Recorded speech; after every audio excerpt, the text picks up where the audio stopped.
എല്ലാവർക്കും നമസ്കാരം. ഇന്ന് ഒരു സന്തോഷമുള്ള കാര്യമാണ് നിങ്ങളുമായിട്ട് പങ്കുവയ്ക്കുന്നത്. ഞാൻ സ്ഥിരമായിട്ട് പോകുന്ന ബസ്സിൽ, അതായത് എനിക്ക് ബൈക്കില്ല, അപ്പോൾ വർഷങ്ങളായിട്ട് ഞാൻ ബസ്സിലാണ് യാത്ര ചെയ്യാറ്. അപ്പോൾ ബസ്സിൽ യാത്രേൻ്റെ ഏറ്റവും വലിയ ഗുണം വെച്ചാൽ ഒന്ന് നോസ്റ്റാൾജിയ, രണ്ടാമത് നമുക്ക് ഒരുപാട് സുഹൃത്തുക്കളെ ബസ്സിലുണ്ടായിരിക്കും. നമുക്ക് സൗദി കഴിഞ്ഞാൽ അവർ ചോദിക്കും ഇന്നലെ കണ്ടില്ലല്ലോ, അല്ലെങ്കിൽ നമ്മൾ അവരോട് ചോദിക്കും ഇന്നലെ കണ്ടില്ലല്ലോ, വിശേഷങ്ങളൊക്കെ പറയും.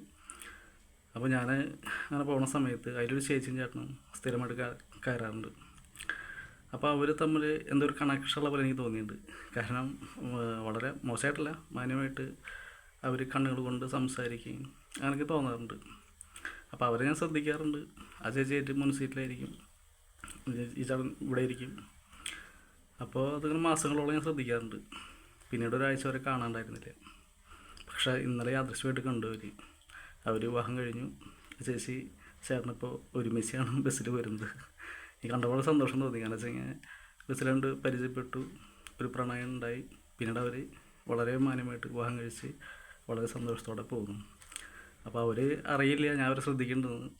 അതുപോലെ തന്നെ ഞാനൊരു യൂട്യൂബിൽ അവരെ പറ്റി പറയേണ്ടതെന്ന് അവരറിയില്ല. പക്ഷേ എനിക്ക് വളരെ സന്തോഷം തോന്നി. കാരണം വെച്ച് കഴിഞ്ഞാൽ ഇപ്പോഴൊക്കെ മറ്റുള്ളവരുടെ സന്തോഷം കാണുമ്പോൾ വളരെ സന്തോഷമുണ്ട്. കാരണം സ്വന്തമായിട്ട് സന്തോഷമില്ലെങ്കിലും മറ്റുള്ളവരുടെ സന്തോഷത്തിൽ പങ്കുചേരുക എന്നുള്ള പറഞ്ഞത് വേറെ അനുഭൂതിയാണ്. എന്തായാലും അവർക്ക് ദീർഘായുസ്സും സന്തോഷം, ഒരുപാട് വർഷം അവർ അടിപൊളിയായി മുന്നോട്ട് പോട്ടെ. വളരെ സന്തോഷം.